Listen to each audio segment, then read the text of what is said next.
안녕하세요. 운호가구의 고은혜 실장입니다.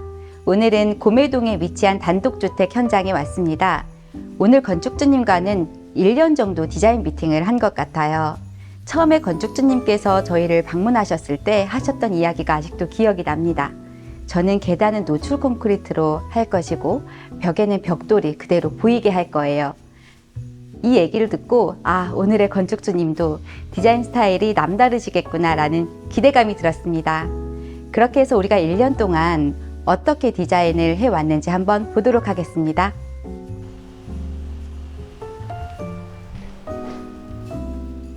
중문을 열고 들어오면요, 전실의 역할을 할 수 있는 복도 거실장이 나타납니다. 이곳을 쭉 따라가면 주방과 거실이 나오는데 측면에 장을 배치하여서 장식품을 올려놓으실 수도 있고 바닥을 띄워서 넓어 보이는 효과도 줍니다.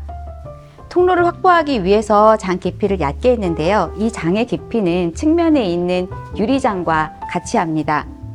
측면 유리장은 건축주님께서 보셨던 레퍼런스를 그대로 구현을 한 제품입니다. 정면에서도 열 수가 있고요. 측면에서도 사용을 할 수가 있습니다. 무엇보다 닫아 놓았을 때 가구 옆면이 없이 양쪽이 개방이 되어 있기 때문에 더욱더 멋스럽고 넓어 보이는 효과를 줍니다. 조명을 배치하여서 조명이 디밍이 되어요. 그래서 밝게 또는 어둡게도 조절할 수 있습니다. 유리 장식장과 연결되는 공간은 홈바를 배치하였습니다. 이곳은 다이닝 공간에서 가장 가까운 곳인데요. 커피 머신을 놓을 수도 있고요. 이쪽에 양주나 아니면 와인들을 진열해 놓았었다면 바로 이쪽에서 준비를 할 수도 있겠죠. 상판은 세라믹, 벽면도 같이 세라믹 일체형으로 올렸어요. 세라믹의 이 간지가 그대로 내추럴하게 살아있는 모습을 볼 수가 있습니다.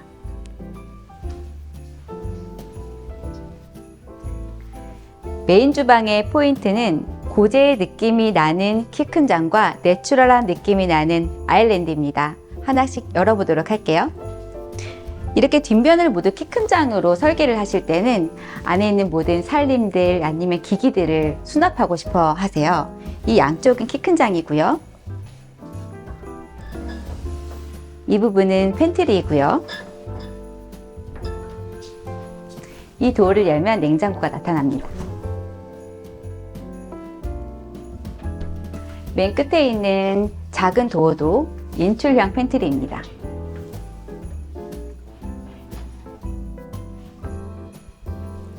집의 컨셉이 인더스트리얼이었기 때문에 벽면을 가장 자연스러운 느낌으로 어떻게 연출할 것인가에 대해서 건축주님과 굉장히 다양한 마감재들을 고려하였어요. 우리는 무늬목도 고려를 했었고요. 그런데 무늬목은 리얼 나무이기 때문에 어쨌든 조금 노란색 또는 붉은색의 나무의 색깔이 나타나기 마련입니다. 그래서 이번에 선택한 것이 이태리 제품 사비올라인데 오히려 컬러감이 그대로 유지가 되고요. 나무의 질감도 그렇게 톡톡 살아있어요. 화면으로 보시기에도 나무의 질감이 잘 보이시나요? 사실 진짜 나무는 이렇게 균일한 나무의 질감 느낌을 내기가 어려워서 유럽에서도 시기에 따라서 컬러가 다르게 나오기도 해요.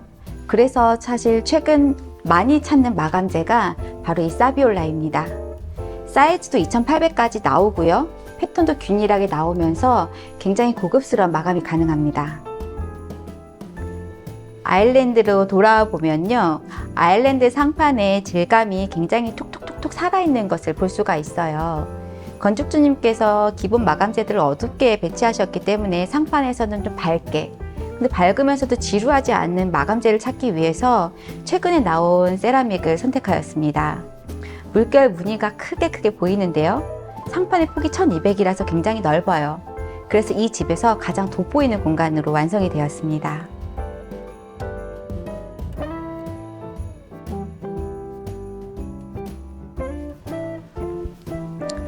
구매동 현장의 가장 돋보이는 공간인 계단을 통해서 드레스룸으로 가보도록 하겠습니다.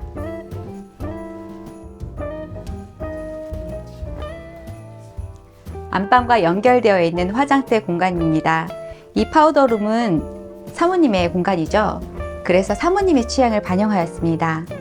예쁜 골드 등과 조명 거울이 있는데요. 하부장에서도 그 컨셉을 이어왔어요. 손잡이를 골드로 포인트를 줬고요. 우레탄 도장으로 귀여운 느낌을 냈습니다. 드레스룸으로 들어가면 컨셉이 조금 달라지기 때문에 중간에 중문을 배치하여 공간을 나눠 놓았습니다. 드레스룸의 시작에 비어있는 공간이 있어요. 이것은 사실 스타일러가 들어올 자리입니다. 그런데 아직은 스타일러를 정말 써야 될지 안 써야 될지 고민 중이라고 하셔서 저희가 스타일러를 비워두고 위쪽에다 옷봉을 달아드렸어요. 그래서 평소에는 스타일러 대신에 입었었던 옷들을 걸어놓고 갈 수가 있는 그런 공간입니다. 쭉 따라가 볼게요. 이 공간이 니은자로 긴 공간입니다. 그래서 측면에는 수납을 할 수 있게 만들었고요. 닫아 놓으면 감쪽 같죠? 이쪽에서부터는 연결되어 있는 오픈장입니다. 액세서리나 가방 등이 많으시기 때문에 조명을 배치하여 올려놓으실 수도 있고요. 유리 선반으로 되어 있어서 물건을 한 번에 찾기도 좋습니다. 혹시 몰라서 위쪽에다가 옷봉도 달아드렸어요. 그래서 필요 없을 때는 쓰지 않으시면 되겠지만 나중에 달면 힘들기 때문에 보험 삼아 쓸 수 있는 공간입니다. 이쪽은 사모님, 사장님이 각각 쓸 수 있는 오픈장 자리입니다. 입었었던 옷, 다시 입을 옷, 옷장에 넣기 애매한 옷들을 수납하기가 좋습니다. 하부는 모두 서랍으로 배치하여서 양말이나 속옷, 티셔츠들을 수납하기가 좋습니다. 그런데 모두가 오픈장이면 조금 먼지를 탈까 하는 우려가 있겠죠? 그럴 때는 맞은편에 같은 마감재로 브론즈 유리를 배치하였어요.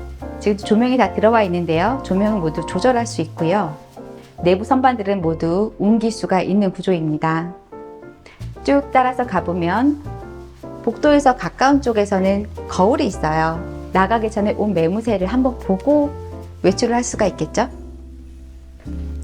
단독주택의 꽃이죠. 메인 주방이 아닌 주방. 오늘의 컨셉은 야외 키친의 느낌을 주는 주방입니다. 이 바깥쪽이 바로 캠핑을 하거나 고기를 구워 먹을 수도 있는 공간이에요. 그러면 아무래도 이런 불이나 싱크가 필요하겠죠? 최대한 집 같은 느낌을 내지 않기 위하여 상판은 스텐으로 제작하였습니다. 제가 서 있는 이 공간은 나중에 와인 셀러나 아니면 냉장고를 놓을 수도 있는 공간이에요. 사실 이 3층에 위치한 세컨 주방은 남자 대표님의 놀이터인데요. 캠핑을 좋아하시기 때문에 이곳에서 그릴 관련한 장비들을 정리하실 수도 있고요. 1층에서 고민했었던 나무 느낌이 나는 도어를 이쪽에 적용을 하였습니다.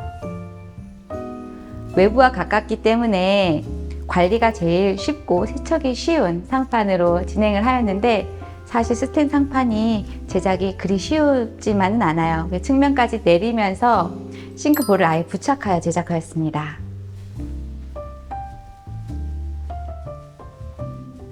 오늘 현장은 다른 현장에서 아직 써보지 않았었던 마감재들과 유리장의 디테일과 같은 좀 특이한 구조를 설계하면서 굉장히 역동적인 과정을 거쳤었던 곳입니다.